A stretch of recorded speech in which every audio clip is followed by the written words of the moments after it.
Hi everyone, welcome back to my another new mini vlog. কেমন আছো তোমরা সবাই?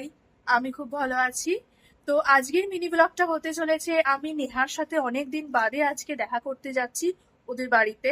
সেখানে নেহা তো থাকবেই, কারণ যেহেতু নেহাদের বাড়িতে ইনভিটেশনটা আছে, আর আমার সঙ্গে ইনভাইটেড আছে কাকনও। তো আমরা তিন বন্ধু মিলে আজকে সারাদিন খুব মজা করব। এইটা নিয়েই আজকের মিনি ভ্লগটা হতে চলেছে।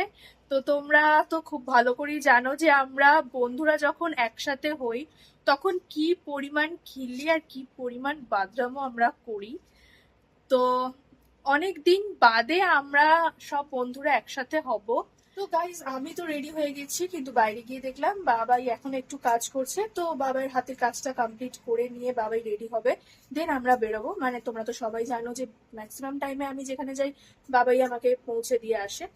তো সেই জন্য ওয়েট করছি, বাবাই রেডি হয়নি এখনো। তো তোমাদেরকে দেখানো হয়নি, নেহার জন্য একটা ছোট গিফট কিনেছি, চকলেট। যাই হোক, আমি বাবাইকে তাড়া দিই, না হলে অলরেডি 11টা 40 হয়ে গেছে, পৌঁছতে অনেক লেট হয়ে যাবে।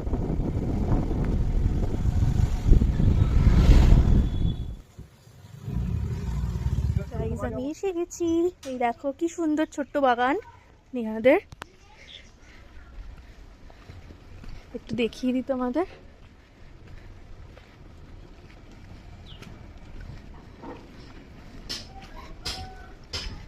তো এখানে আন্টি রান্না করছে আমাদের জন্য, বাইরে বৃষ্টি পড়ছে।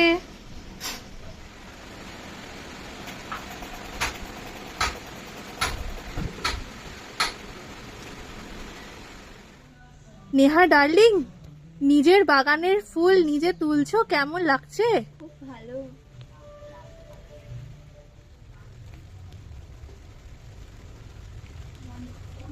গাইজ, আমি এখানে শুয়ে শুয়ে ল্যাদ খাচ্ছিলাম, আর নেহা ওদিকে পুজো করছে। এই যে নেহা পুজো করছে।